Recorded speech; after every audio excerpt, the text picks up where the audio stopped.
Hi, today I'm going to teach you one of the best and easiest desserts that I know.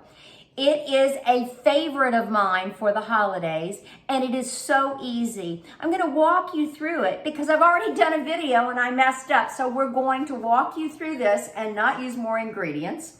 But in a bowl, a mixing bowl, you're going to take 3 eggs. These eggs are great eggs. They're farm fresh, given to me by my friend Dave Montgomery. Absolutely love his eggs. So 3 farm fresh eggs.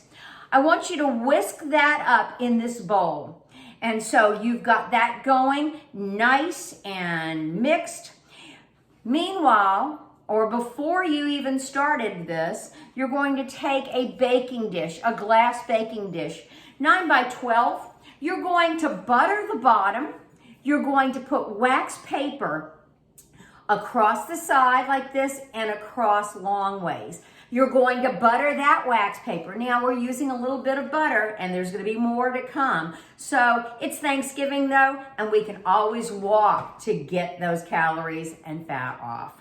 So we've got our eggs that we've whisked here. We're going to add 2 cans of pure pumpkin. And you can get this at the store, or you can use 1 larger can. I like to use 2. It gives me a little bit more moisture in the cake. This is 15 ounces. So you've mixed your pumpkin now with your eggs. Then you're going to take 1 can of evaporated milk. That's 12 ounces. And you're going to mix that in. So now you've got a nice consistency. Make sure everything is integrated together. You're going to take 1 cup of granulated sugar. And for those people that do not use sugar, you can substitute or make it a little bit less sweet. I like to use a cup. You can use stevia or you can use some of the sugar substitutes. Feel free, whatever you need to do, change it up. Then you're going to take cinnamon, and we're going to use a half a teaspoon of ground cinnamon. So we take that, we mix that up. Make sure, as I said, to have it all incorporated. You want it to be ready to go. So after that is all mixed and thoroughly integrated, you're going to take your pan and your baking dish rather, and you're going to pour that into the bottom of the baking dish.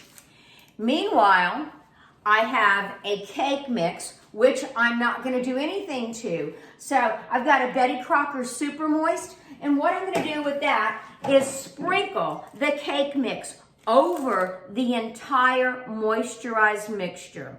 So the cake mix is over that right now.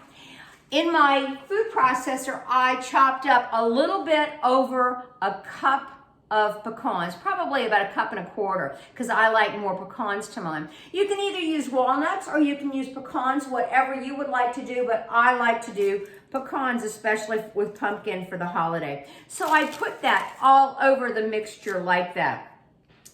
And the last thing that I'm going to do before I put it into the 350-degree oven is take 3 sticks of butter. And you need to use butter. You cannot use margarine. Make it nice, make it rich.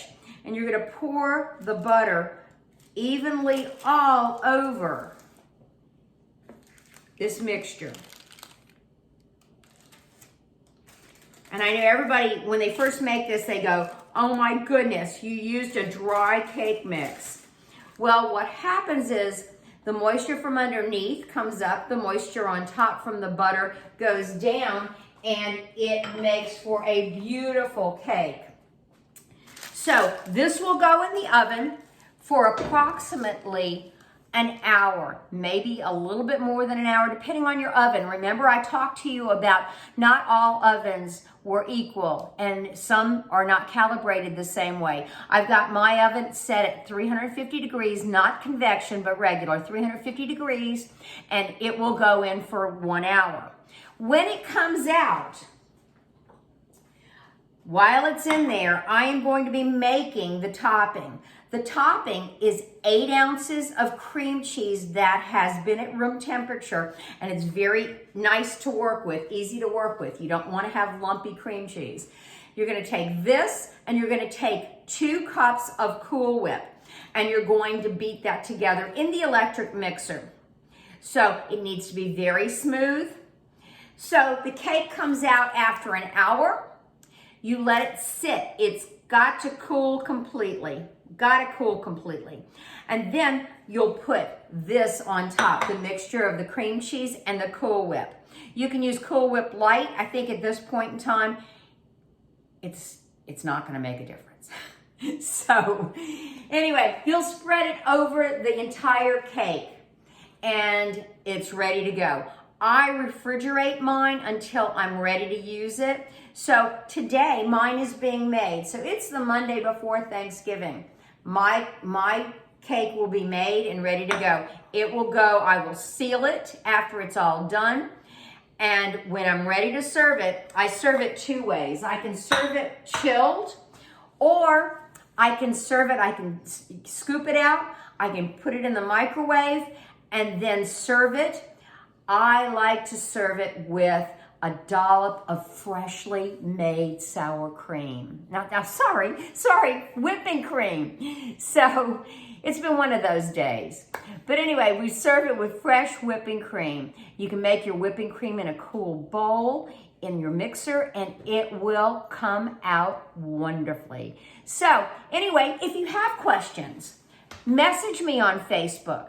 Go to my food blog. You'll find this recipe under Pumpkin Crunch.